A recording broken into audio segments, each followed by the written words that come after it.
یہ عزت کے تعلق سے اللہ کیا فرما رہا ہے اور عزت کی تعریف کیا ہے؟ من کان یرید العزت فللہ العزت جمیعا۔ اللہ تعالیٰ سورہ فاطر کی آیت نمبر 10 میں فرما رہا ہے، جو شخص عزت چاہتا ہے تو عزت سب کی سب اللہ کے لیے ہے۔ آج یہ انسان ہر چیز میں عزت تلاش کر رہا ہے، صرف اس وجہ سے کہ اسے عزت کا مفہوم اور مقصد اور کہاں سے عزت ملتی ہے یہ اس انسان کے ذہن سے اوجھل ہے،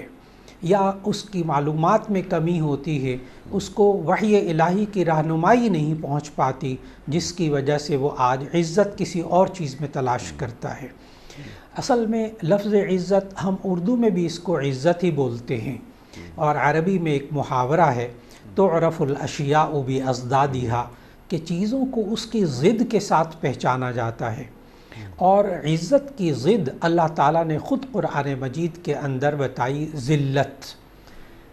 قل اللہم مالک الملک تؤتی الملک من تشاء وتعز من تشاء وتذل من تشاء۔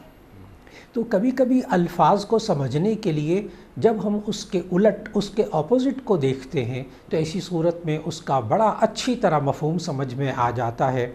کہ عزت کس کو کہتے ہیں، کہ انسان ذلت سے اللہ اس کی حفاظت کیے رکھے، تو ایسی صورت میں اس کو عزت کہتے ہیں، جس میں انسان خوشی محسوس کرتا ہے، جس میں انسان اپنے اندر ایک بلندی محسوس کرتا ہے، انسان اپنے آپ کو اچھا سمجھتا ہے، ایسی کیفیت کو عزت کہا جاتا ہے۔ اور جس چیز میں انسان رسوائی سمجھتا ہے تو اس میں اس کی عزت نہیں ہوتی، جس چیز میں انسان کو کوئی اس کی عزت نفس مجروح ہوتی ہوئی ہو، یا اس کے کمی محسوس ہوتی ہو اس کے رتبے اور مقام میں، تو کہتے ہیں کہ یہ رسوائی میں مبتلا یا رسوا ہو گیا۔